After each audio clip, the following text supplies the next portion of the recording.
Alternate video title, Chaotic Gardening. Also, this broke just in time for me to not have the time to fix it before recording, so yay! It's not like I'm on my last straw or anything. Hi, so lately my mental health has been a little bit all over the place, and while my instinct is to just ignore the crazy anxiety and hope that if I work hard enough, it will just go away, I want to do better. I want to show you guys that there is still room for a little bit of gentleness and a little bit of in a world that can be so chaotic and callous. I know a lot of you guys are teenagers and very young adults, and while I hate the word influencer and my influence is modest at best, I do want to kind of encourage you guys to take a look at your mental health and see where there is room for love and kindness towards yourself. And I realize that the only way I can really truly do that and be genuine about it is if I show myself that love and gentleness and kindness.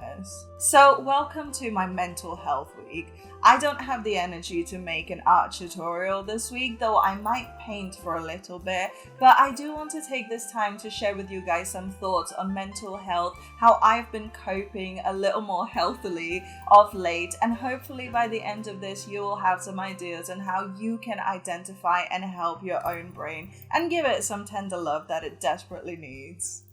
So my current obsession is plants. If you're on my Discord, you know this already, or if you're my parents, or just anyone I love really, if I send you plants every other day on your phone, I definitely love you. No, but I have a bunch of herbs growing right behind you and a couple of houseplants, and I have a bunch of spinach that needs a little bit of repositioning, and there's some other plant chores and just general life stuff. And I thought this week you guys could come along, and although this is not a tutorial, I hope that you guys can enjoy just hanging out with me today. This is not a how to garden video. Everything I know comes from the internet. I am very much a beginner, so this is more just a watch me play around with my plants and do other stuff type of video. But yeah, like, subscribe, comment below, it helps the channel out a lot, but let's just dive right in.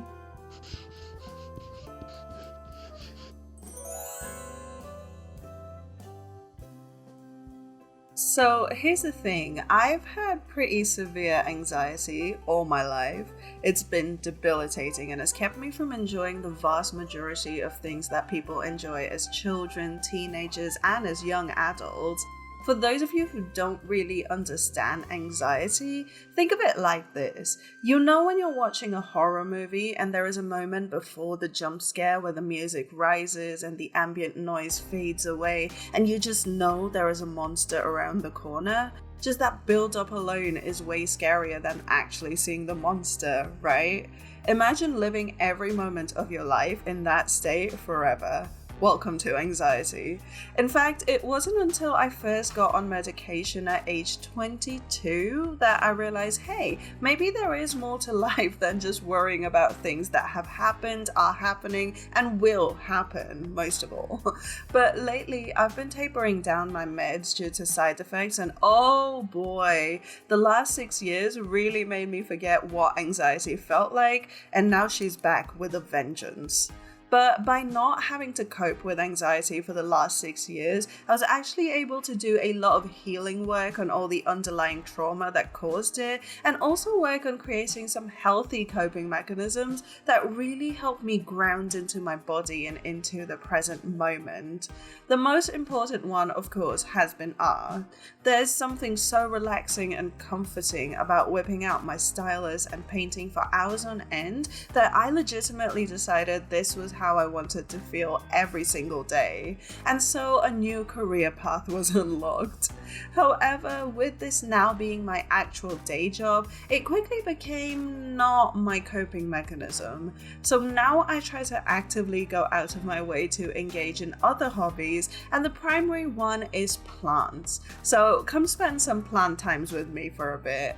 So here's my Italian basil 2.0. This was one of the very first plants that I've ever grown from seed, but sadly the first basil plant I had was devoured by aphids. I think uprooting that baby was one of the hardest things I've ever had to do, but thankfully I still had several seeds left. While a lot of them sprouted and I'd planted a fair few seedlings into this tiny pot, only one really caught on and made it to this stage. Yes, she needs a bit of water right now, but I thought, hey, I need to prune and harvest some basil for dinner, so I might as well share it on this video. Look, I even took a cutting ages ago and managed to root it in some perlite, and then when it grew enough roots, I stuck that into the soil as well, and now we have a tiny baby basil growing next to its mom. Coming back to harvesting though, I like to clip the entire branches just above the growth nodes. Here, as you can see, there is a branch growing up, but there are already other little leaves growing from either side of the base of that branch. So what's going to happen if I prune that tall branch off is that the plant is going to send more energy to the side leaves, and then in a week or two, there will be 2 new branches where that singular branch was. You see guys, sometimes when we're toppled off a great height, it may hurt for a bit, but it is also an opportunity to rebuild twice as strong and make sure that this time our foundations are much more secure. Plus, I got to make a delicious Alfredo with the basil that we pruned off, so that was also amazing. In fact, here's a clip from the next day where, as you can see, those 2 other growth nodes on either side of the one that we cut off are already starting to come back up. Plus, another little leaf clipping I was propagating in perlite grew enough roots, so I stuck that in next to the mother plant as well. I might stop at 3 though, because this is only a 4-inch pot and I don't want my babies competing for water and nutrients.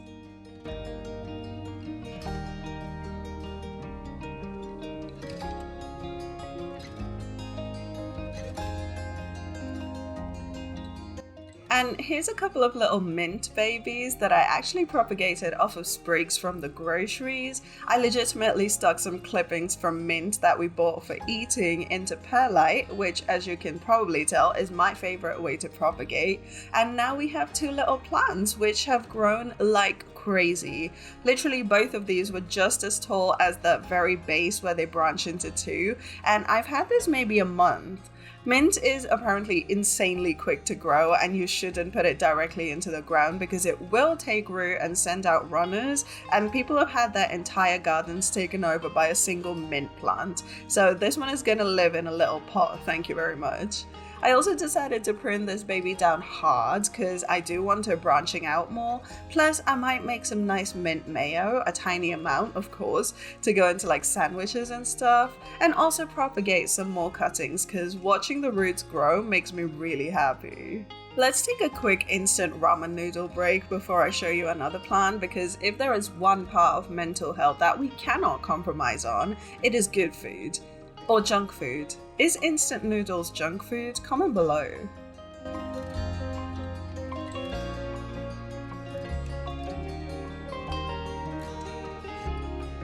Okay, so here's a plant that has been through it this summer. This is my parents' beetle leaf plant, and as you can see, some of it is looking rather rough. It was sat in an east-facing window, and while it did alright for a while, we started to have some intense heat waves around halfway through April. I'm talking like 38 to 40 degrees Celsius every day with these hot, dry winds that make you feel like you're inside a fan oven. And this little guy prefers to live in shaded areas but still needs bright indirect sun. So while it was in the most shaded corner of the window, it was still way too hot out there and the poor baby got severely burnt. Like, these long vines were full of leaves that dried out and fell off. So I decided to bring it in and put it in a south-facing window that doesn't get any bright direct light, so the leaves will never be exposed to any direct sunlight. And it's barely been here a week, but look at all this new growth. Those lighter green leaves literally popped up within a couple of days. Plus, there's some new growth coming from the nodes on those vines that lost their leaves in the other window as well. I feel like this is such a good metaphor for how important our environment is when it comes to our own health. Sometimes life gets a little too spicy and we find ourselves in places and around people that really do a number on us. And sometimes we lose parts of ourselves because these situations burn us really hard. But the good news is, once we have the ability to step away from that situation and step into a life that is gentler and kinder to us, not only does the pain stop, but we might find that it's actually really easy to not just survive, but to really thrive. Then there is this beautiful pothos that was struggling to cope with being repotted. It was very leggy and way too long, but had massive roots. So we decided to put it in a bigger pot and see if we can wind it around the soil and encourage some of those growth nodes to put down some new roots. And boy, oh boy, did she hate that. Instantly, the leaves went yellow and then brown and crispy and fell right off. The branches went hard and dry and completely bare, and we were certain that the plant was done for. However, I thought, you know what? Maybe it is just the initial shock. No one likes change. It is gross and uncomfortable and draining. And I'd imagine a plant whose entire purpose is to stay rooted in one place is gonna hate change more than us humans do. So I went in and plucked the dead leaves off, and just in case the plant didn't make it, I also took a few cuttings to propagate so she could live through her babies. We kept giving the plant water and sun and fertilizer, and look at her now. There's like 4 growth points at all times. She's putting out not just new, but massive leaves. And look at how vibrant that green is. She has some water spots from my mum trying to keep her nice and spritz, but she's healthy, happy, and thriving. And since we're talking about transplant shock, let's go ahead and traumatize some baby seedlings that desperately need a little bit of space. So here's my 13-inch planter, and while I had recorded audio for this in real time, it just sounds awful, so we're gonna voice over it anyway. So here's all of my spinach. This is a 13-inch window planter, and I do have it on my window, but as you can clearly tell, this is probably where the sun hits most of the day because all of my little baby seedlings, they're reaching out for the sun. Being a plant parent is basically co-parenting with the sun, but the issue I'm having here is that they're growing a little leggy. Like, look at that. What is that? That's like the Naomi Campbell of saplings. It is so leggy. So what I want to do is take them out of the soil and replant them and actually plant them a little deeper. So hopefully by the end of this, they'll be stood up a little straighter. And also because I tend to overplant a lot, I tend to put too many seeds in the soil and let them all grow, and then I'll just prune out the ones that I don't like, the ones that don't look healthy. So first things first, let's dig these babies out. Sometimes, even though you're used to things being a certain way, you have to uproot everything. And while it does feel awful at the time, like it probably feels for these seedlings being yanked out of the soil, we as the human doing the uprooting know that it is part of the process, and it is important to replant them in a better way so they can grow healthier. Now, if only these seedlings had a little more faith in me, the giant human causing them this much trauma. If you don't get the tone, that is sarcasm. It is satire on how people tell you to get over your trauma because it was, quote, for your own good. Trauma is never good, and I can tell you from experience of repotting spinach, some of these plants just don't survive the transplant. However, I found that the ones that do survive it tend to be a lot hardier and have stronger roots, stems, and leaves compared to the rest. So I suppose trauma does teach us resilience.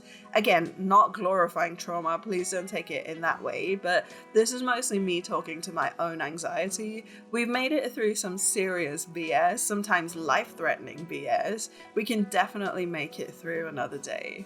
So anyway, I tried to keep as much soil around the roots as I could, at least for the more established plants, because I found it does for these plants what security blankets and sentimental objects do for us. It helps the transition feel a little more comfortable for these plants. But again, as long as I had a few good seedlings, the rest were throwaways anyway, so I could afford to be a little less careful towards the end. Welcome to capitalism, am I right? I then took a beat to mix up some soil. I like to mix my own based off of what each plant likes. Spinach likes a fairly loamy soil that holds moisture but drains well, so I started with a basic potting soil that has bits of perlite and cocoa peat added in. Then I also added in some soil-less potting mix, which is a little better at holding moisture in. And finally, I had some perlite lying around from a spare propagation box that I just don't use anymore, so I added that in for extra drainage. I don't know if any of you guys care about the details, but just in case there are any plant nerds out there, I thought you might enjoy the specifics.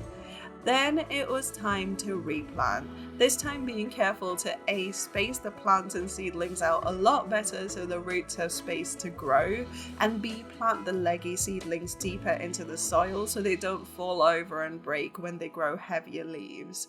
This was also the day I discovered that my phone camera had a time-lapse function, so hey, you learn something new every day.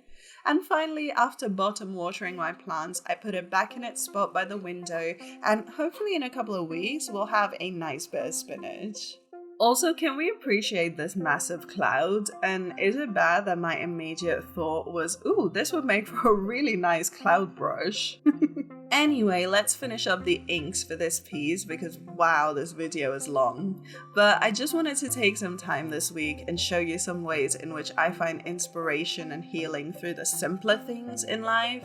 I've always been an internalizer, so any opportunity I get, my mind looks for lessons and soaks them up. Of course, the downside is that as an internalizer, I find it nearly impossible to actually speak my mind and reach out to people when I do need help and support.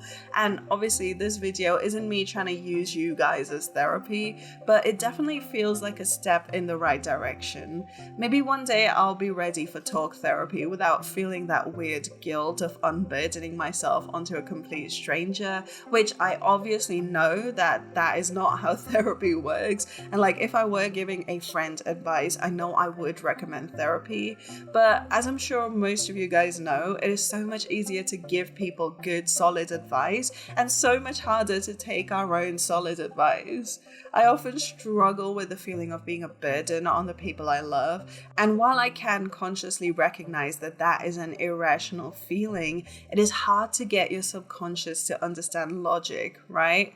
So I guess I made this video as a reminder for you guys and for myself to take it easy on our minds when things feel rough. Sometimes when our minds is hurting, trying to apply logic to force it to be better is like trying to explain quantum physics to a toddler. It's not gonna work and you'll probably end up with a lot of screaming and maybe even a panicked poop. But at the end of the day, we love that toddler because it helps us feel joy and excitement and reminds us of how much fun it used to be to let ourselves dream and hope. And sometimes it has bad days where it forgets its own light, but that's okay because those days are when we get to engage in the little things that keep us busy and bring us tiny little pockets of joy and sunshine. Because as my main man Dumbledore once said, happiness can be found even in the darkest of times if only one remembers to turn on the light.